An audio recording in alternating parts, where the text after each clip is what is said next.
Okay, can everybody hear me? Thank you everybody for being here today.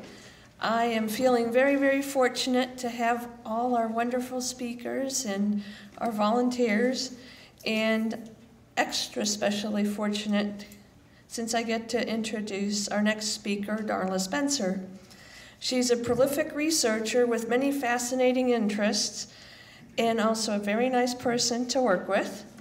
She has a master's, an MA in sociology with a concentration in anthropology from Marshall University, and she currently is the West Virginia Director of Business Development and Publications at Cultural Resource Analysts, Inc. in Hurricane, West Virginia. She's also an adjunct instructor at West Virginia University's Native American Studies program. In addition to all these credentials, she's been very, very active in West Virginia archaeology. She's Vice President of the Council for West Virginia Archaeology, Secretary-Treasurer of the West Virginia Archaeological Society, and she also earned the Sigfus Olafson Award for her contributions to the archaeology of West Virginia.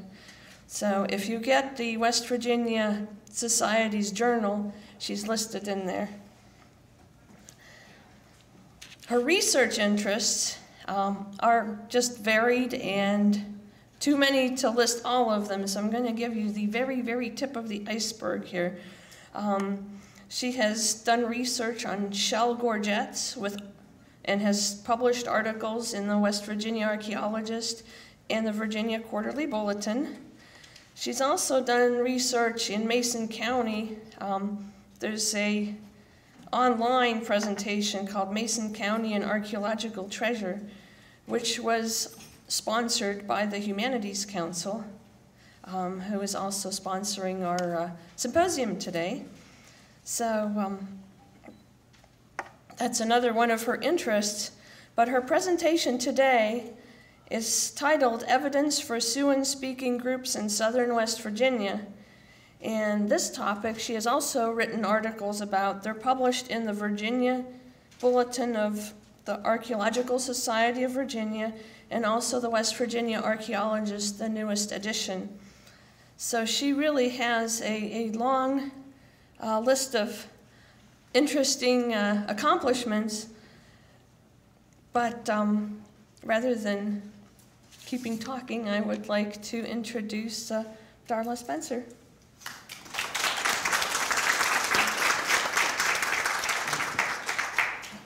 Thank you, Andrea. Good morning, everyone. Good morning. Can we leave the lights on a little? I need to see my notes. Is it possible? Okay, this is something I've been working on for several years, and basically with the passage of NAGPRA in 1990, which was the Native American Graves Protection and Repatriation Act, scientists are trying to figure out exactly who the Native people were who lived in West Virginia. I can't see. Can you turn, can you do just, can you see the screen okay? Before the middle of the 17th century, Native people had lived and traveled through the Kanawha Valley and some of the other river valleys in southern West Virginia for thousands of years. Sometime between 1674 and 1700, though, the Native people vacated the valley. And by the time the first Europeans arrived around 100 years later, there were no Native people living in those areas. So who those people were, what language they spoke, who their descendants might be, has just been outside of our grasp for about the last 300 years. So this is something that I've been working on too. However, we're getting closer.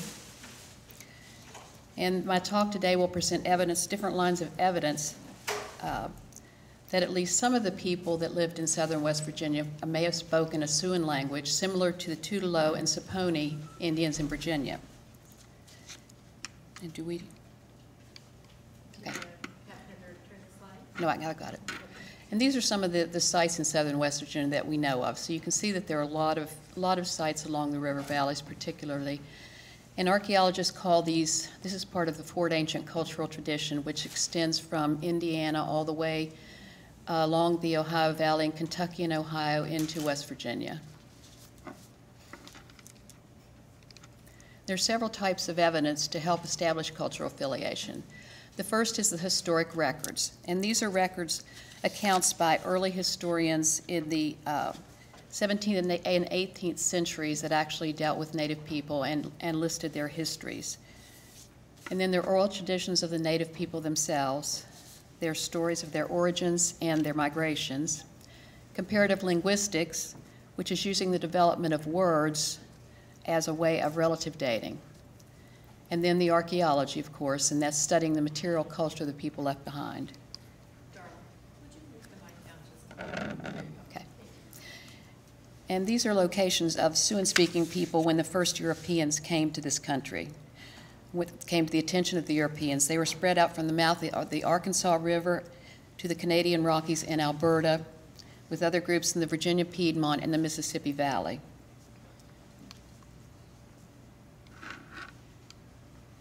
Since the 1800s, early ethnographers and anthropologists such as James Mooney, David Bushnell, and John Swanton have studied these groups, and they have proposed the Ohio Valley as original Siouan homeland, when all the language, the variations of the Siouan language, all the people were one group.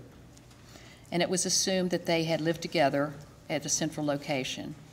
According to Swanton, the Ohio River was the most logical starting point.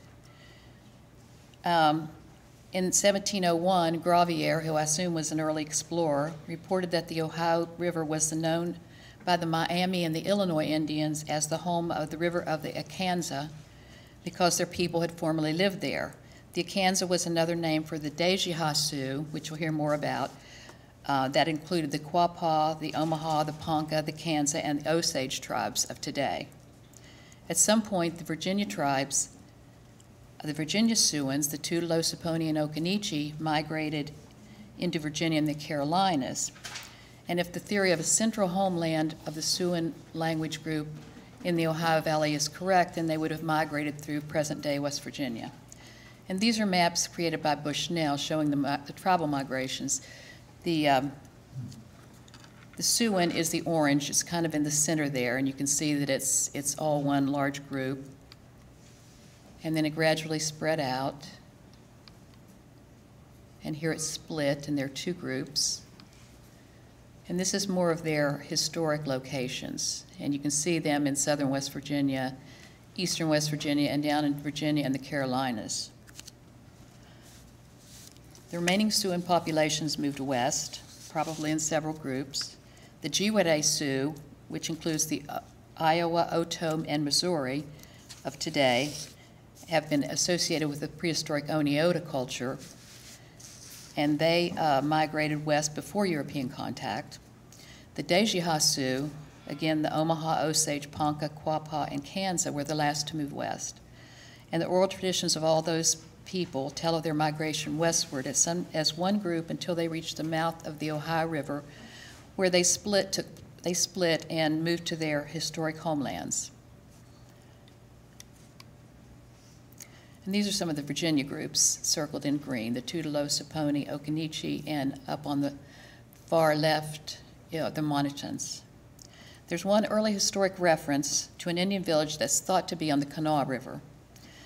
And it comes from a letter from Abraham Wood describing the travels of Gabriel Arthur in 1673 and 74. Arthur visited the Monitan village, which is thought to be, again, on the Kanawha River. Gabriel Arthur was probably an indentured servant of Wood's who was sent by Wood to explore the territory west of the mountains. He was accompanied by James Needham from South Carolina and 8 Tomahitans and Occaneechi Indians. During their journeys, Arthur was left at the Tomahitan village to learn their language. And then they went to the Monitan village, who were their friends. From there, he accompanied, Wood's account states, and this is the letter, "Now you king must go to give you Monitans a visit," which were his friends, Moni signifying water and Ton great in their language. Gabriel must go along with them. They get forth with 60 men and travel 10 days due north, and then arrive at Umoniton town, situated upon a very great river, at which place she tide ebbs and flows. Gabriel swam in the river several times, being fresh water. This is a great town, and a great number of Indians belonging to it, and in ye same river Mr. Batten Fallon were upon the head of it, as you read in one of my first journals. This river runs northwest, and out of ye westerly side of it goeth another very great river, about a day's journey lower, where the inhabitants are an innumerable company of Indians, as the Monitans told my man, which is 20 days' journey from one end to the other of the inhabitants, and all these are at war with the Tomahitans. So we know several things about the Monitans from Wood's letter, and first they were called Moniton in their own language. Robert Rankin is a fairly well-known Siouan linguist, and he's certain that these were, Moniton, Mani signifies water, and Ton, great in their language. And to him, this establishes them as Siouan speakers beyond a doubt. And it's very similar to the Tutelo and the Tutelo language. Mani, water, and Ita, big or great. And this is the Siouan language cladogram showing the split, that the top would be the very beginnings. And then you have the Missouri River, the Mandan, and this is not working, the Mississippi Valley Siouans, and then the Ohio Valley Siouans, and these include the Ofo, Biloxi, and the Virginia Siouans that we're going to talk more about today, the Tutelo, Saponi, Moniton, and Occaneechi. And so we also know that they were friendly with the Tomahitans and Occaneechi, and again, Occaneechi spoke a Siouan language. The Tomahitans are thought by John Swanton to be the Tomahita, who he thought were Yuchi, and eventually joined the Creek Confederacy. But Robert Rankin has done some more recent research, and he believes that they were actually Siouan speakers as well. The Moniton village is located on the same river Batts and Fallon explored, which would be the New Kanawha. And the village was a day's journey from the larger river, probably the Ohio River. And the innumerable company of Indians on the Ohio were probably the Shawnee, because they were known to be on the Ohio River in the 1680s. And there are two villages that have been proposed as the Moniton town. And the first is Buffalo Site, which is in green.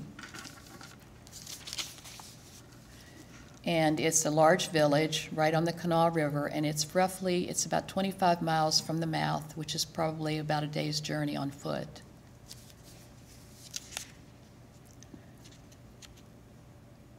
And the last occupation of the Buffalo Village was in the 17th century and has produced one radiocarbon date of AD 1651. Another village that has been proposed is the Marmot Village, which is farther up the Kanawha. It's about 68 miles. So it doesn't fit the description from the letter quite as well. And it was excavated by amateurs, so we don't really know a lot about the village. We don't have any radiocarbon dates or anything. The oral traditions of all the Dejiha nations talk of coming from the east and migrating down the Ohio River. Two of the tribes that separated from the migrating group, excuse me, the Omaha and the Kansa, cherish sacred shells that they assert were brought with them from the great waters of the sunrise. James Mooney wrote of an account of an Osage elder chief that they had originally migrated from the east because their population became too large for their hunting ground. He described the forks of the Allegheny and Monongahela rivers and the falls of the Ohio at Louisville, where they had stayed for some time, and where large bands had separated and spread out throughout the surrounding country. German physician and explorer John Lederer recorded an account of the Eastern Siouan tribes from his expeditions in 1669 through 1670 in western parts of Virginia and the Carolinas. He stated that the enemy from the northeast, that the Indians in these parts are people driven by an enemy from the northeast and invited to sit down there by an oracle about 400 years since. He also stated that when you ask them where their forefathers came, that that first inhabited the country, they will point westward and say that where the sun sleeps, our forefathers came from. And then there's linguistic evidence. And most Siouan linguists agree that the various Siouan subgroups were one group at one time in the distant past, but the time depth of their separations is still up in the air. Well-known linguist Robert Rankin has studied the Siouan language family for many years, and by using comparative linguistic evidence, has proposed an approximate time frame for the separation of the various Siouan subgroups. He suggests a date of roughly,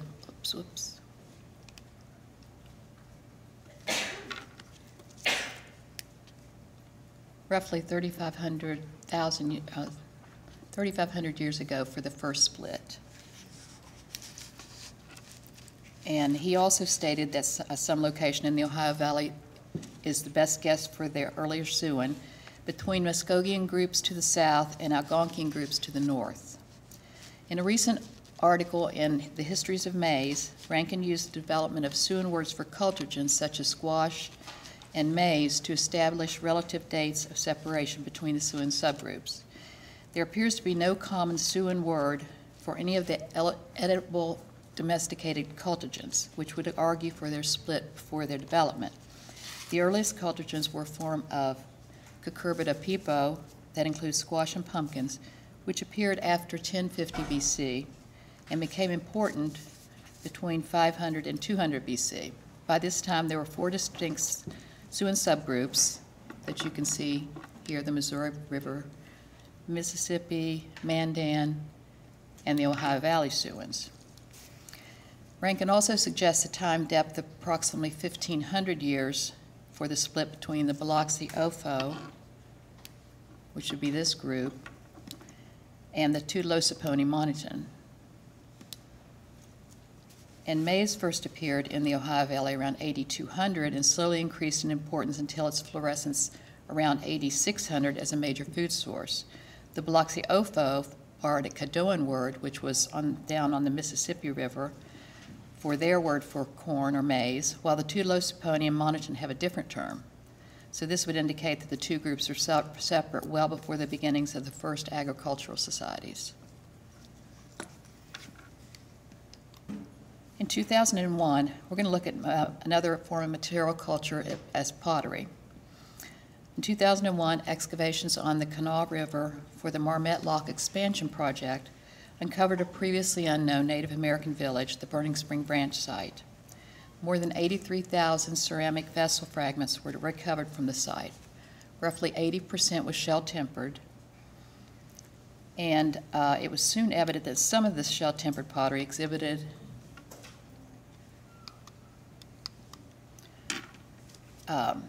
attributes that were obviously different from typical Ohio Valley Madisonville series ceramics. And this is some of the pottery, and some of you folks have seen this week. When unusual pottery fragments were first recovered at Burning Spring Branch, photos were sent to pottery experts in West Virginia and the surrounding areas. Keith Egloff of the Department of Historic Resources in Virginia and Stephen Davis with the Research Labs of Archaeology at the University of North Carolina at Chapel Hill both responded, suggesting it looked like corncob impressed pottery. And this opinion was met with a good deal of skepticism by people in West Virginia because it hadn't been widely recognized. So we did a replication experiment. And this is typical Madisonville series pottery with smooth necks and rims and usually cord-marked bodies. We did an experiment making a form out of clay and using corncob as a surface treatment, and showed these to some of the ceramic experts here, and it looked so much like fabric that they thought it was fabric impressed, but it was in fact corncob impressed. So with the corncob impressions for comparison, the ceramic assemblage from Burning Spring Branch was reanalyzed, and the final analysis confirmed that 37.9% of the shell-tempered pottery rims and necks had corncob impressing alone or with another surface treatment. And it was also compared to some of the collections in Virginia, and these are pieces from Virginia that have the same type of rim and neck treatment. Corn cob pressing is common in southwestern Virginia, although it's a minor surface treatment. It typically occurs on small pottery vessels or on the necks of larger vessels. In Virginia, it was a late surface treatment appearing in their late woodland or our late pre-contact period, roughly between AD 1400 and 1500 is when it appears. According to Keith Egloff, it was typically found at village sites associated with the Siouan-Speaking, Saponi, and Tutelo. And this shows the replication. There was, on the left is from an actual sherd, and on the right is my experiment.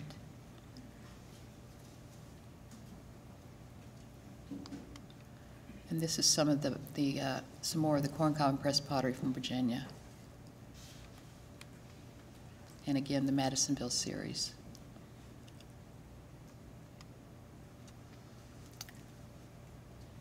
So as corn cob pressed pottery was something newly recognized in West Virginia, it was obvious that a look at some of the other collections from the other village sites was warranted to see how widespread this attribute was. So in 2008, I received a fellowship from the West Virginia Humanities Council to conduct a stylistic analysis on pottery from 13 sites along the major river valleys in southern West Virginia. Some of these collections were in private hands and had not been analyzed. Most are curated here at the State Collections Management Facility. During this year-long project, stylistic analyses for over 9,000 pottery sherds from 13 village sites on the Ohio, Kanawha, and Wyandotte rivers were analyzed and recorded. And pottery is widely used for establishing cultural affiliation. Stylistic analysis was chosen because it typically records decorative elements on ceramic vessels such as painted designs, incising or embossing, and other surface treatments.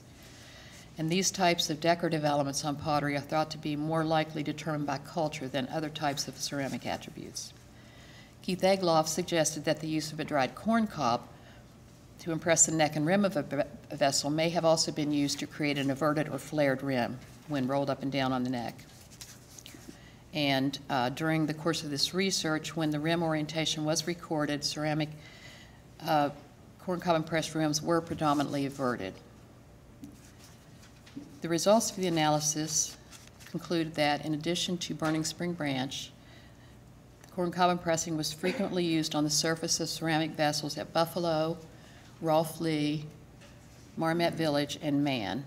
And these are the 5 sites. And for this analysis, numbers and weights of body sherds and rims were compared separately to determine if corn cob was more frequently used on the necks and rims, as in Virginia, and the resulting percentages confirmed that this was the case. The frequencies of pottery with corn cob pressing also varied through time. This chart compares the percentage of corn cob pressed in sites analyzed, and you can see that it really varies. There's very little or none at the first 2 sites. Man and Burning Spring Branch both occupied between AD 1400 and around 1500, have the most. And then there are a couple other sites with very little, and then at Buffalo, Marmot Village, and Rolfe Lee, there's quite a bit. It was found at frequencies ranging from 15.8 to 67.5%.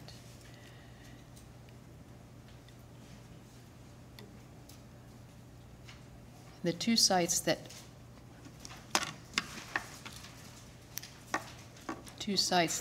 these two sites were also occupied before 1400, and they had none. These 2 sites had very little orchard and clover, but they had a lot of pottery that was very similar to the Madisonville pottery in Ohio. And there's another map, though.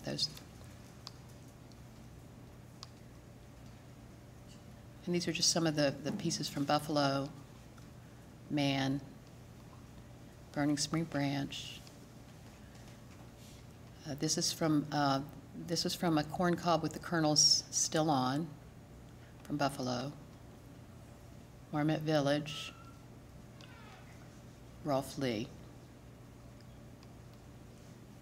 These two sites had very little, and they're on the Ohio River, close to Ohio, and seem to have pottery more typical of Ohio Valley pottery. And these are some of the pots from there. And no corn cob. This is another map showing distribution of sites with a good deal of it, and you can see how many in Virginia. Keith Egloff helped me compile this map with sites in Virginia that has a lot. And again, typically these are Siouan-speaking people, Tudelo and Saponi. And some of the things about corn cob, it's been misidentified for many years. It was in use during the same period as in Virginia. It occurs on the necks and rims and over other surface treatments like in Virginia, and it appears to have declined through time after European contact.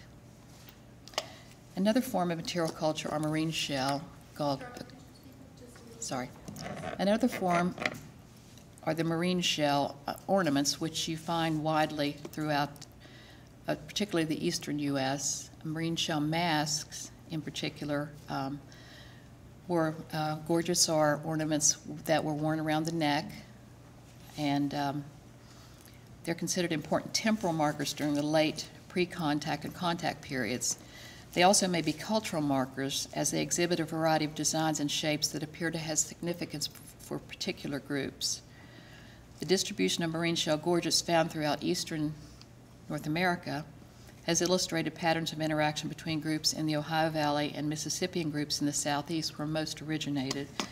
And a lot of the gorgets originated in the eastern Tennessee area down here. That's where the cluster's the largest.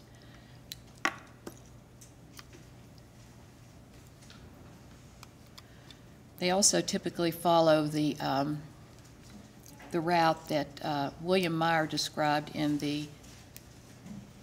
1828 as the Great Indian Warpath, which comes up through eastern Tennessee, up through southwestern Virginia, up through the New Kanawha to the Ohio River, and then up to the Great Lakes. In a recent study of marine shell gorgets in West Virginia revealed close to 70 ornaments of several types.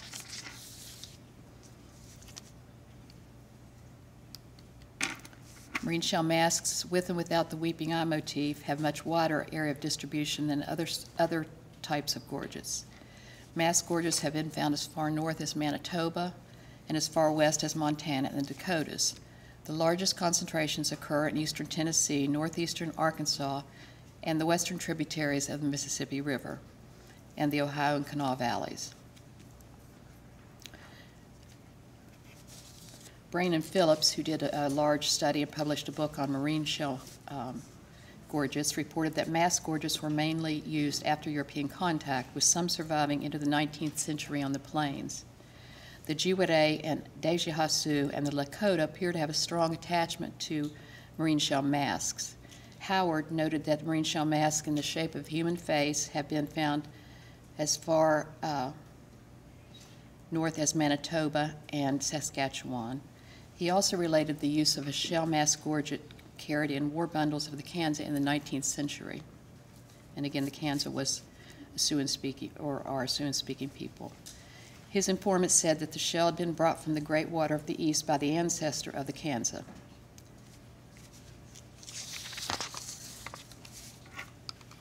Small shell maskettes that are miniature replicas of the marine shell mask are more abundant in the Ohio and Kanawha valleys and may have been manufactured there. Maskettes were not found in any great frequency in the southeast, where the large shell masks and other types of marine shell gorgets originated. In addition, several of the small maskettes have been made from broken rattlesnake gorgets, which is another form that's found. Maskettes appear to be later in time than shell gorgets, and their distribution through Fort Ancient territory and westward might represent the movement of people, and particularly Siouan-speaking populations. And this shows the concentration of numbers of marine shell maskettes, and you can see that the ones with the triangles have the most, and they tend to be along the Ohio River and in West Virginia.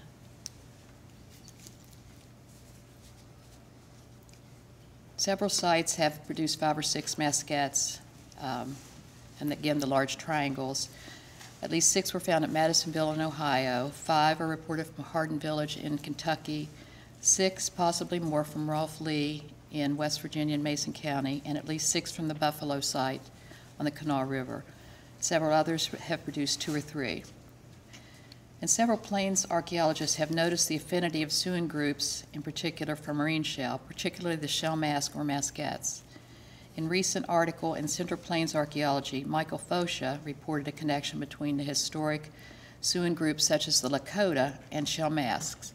A shell mask was found in a talus slope on Bear Butte north of the Black Hills in western South Dakota. Bear Butte is considered sacred by many plains groups and was an important Lakota holy site, used for prayers and a variety of ceremonies. Fosha reported several Lakota elders who recalled the shell masks had been used by medicine men in healing ceremonies.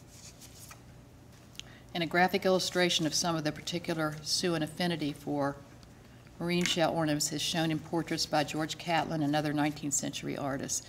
And these are all, I looked at about 80 different paintings, portraits, and photographs, and about 80% were actually Siouan-speaking people.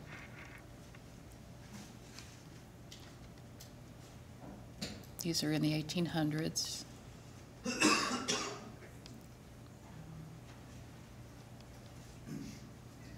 Osage, Iowa, Oglala Sioux.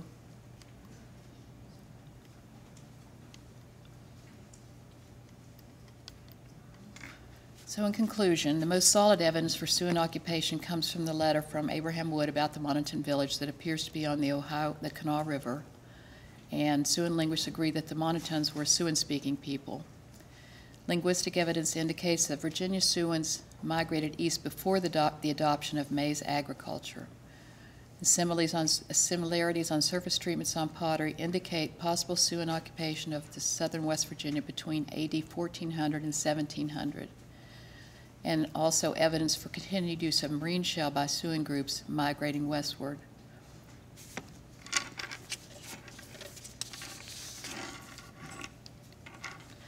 And I would like to thank the West Virginia Humanities Council that funded my research, and again, the wonderful facility at the Grave Creek Mound Archaeological Complex that allowed me to use their collections. Thank you.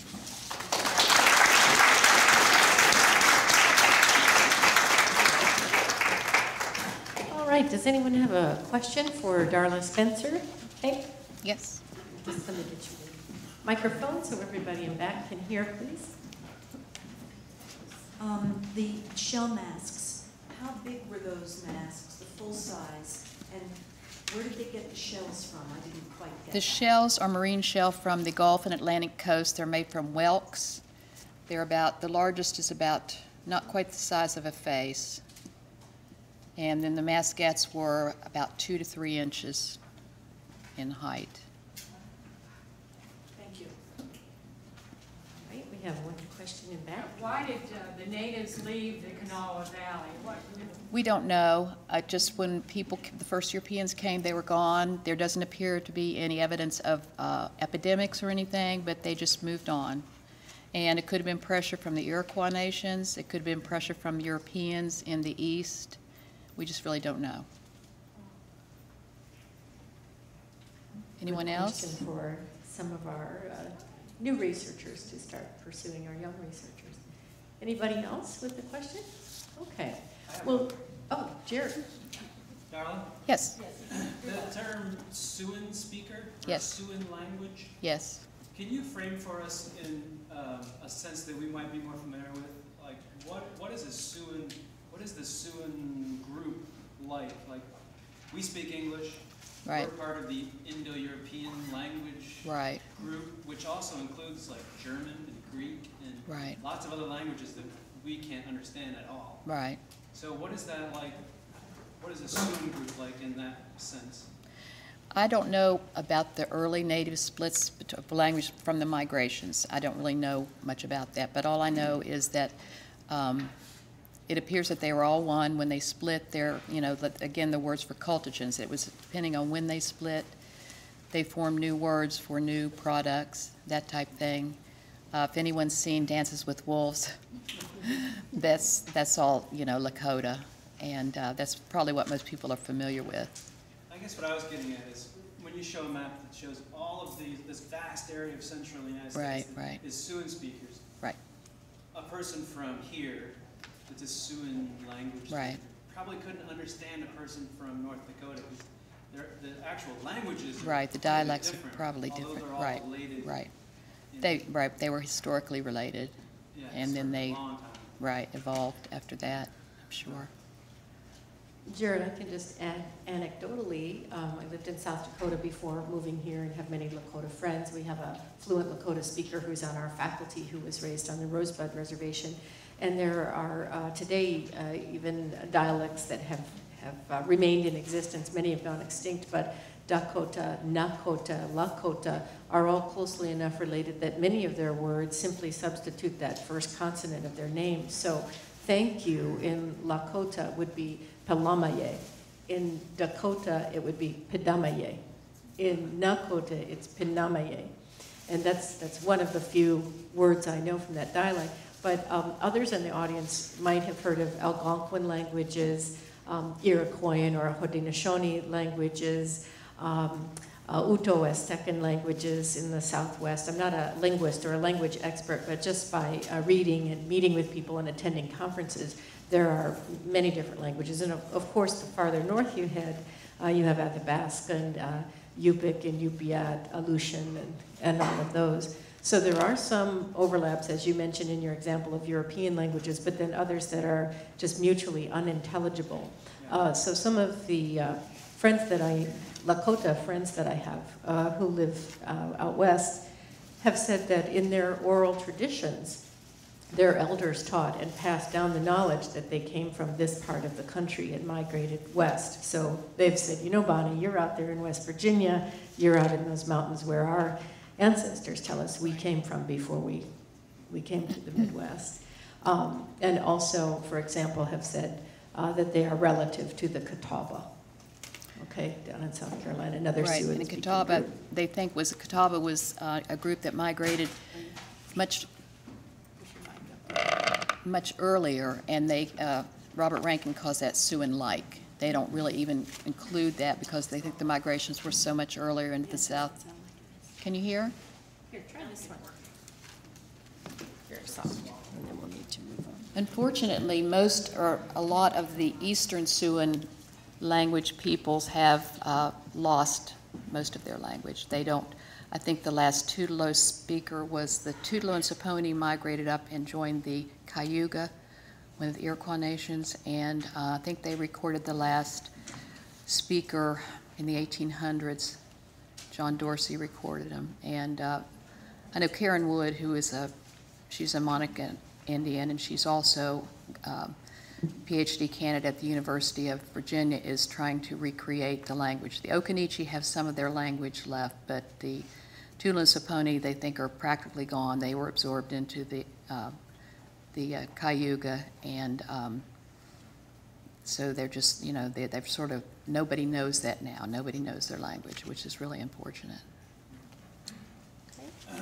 Bonnie, in that example you gave in the Lakota, the Dakota, and the other group, Nakota, yeah. how long did that take for those slight differences to creep into the dialects? Oh, you'd have to ask a linguist from that culture or who has studied that extensively. There are also extinct dialects. One starts with X, Zakota, and one is Jakota with a J. There are still a few words around, I understand from those. This one Lakota friend said that her grandmother and this 100-year-old lady that she knows know a few words from that language, but there's no one known to be fluent in those parts of that dialect. And there are many, many. You could look at a very precise language tree, and some of you who have an interest in linguistics may want to take that on for a project, and I'm sure there's existing research that you could expand on. But I think we'll move on now to our next presenter. Thank you, Darla. Let's give Darla a round of applause.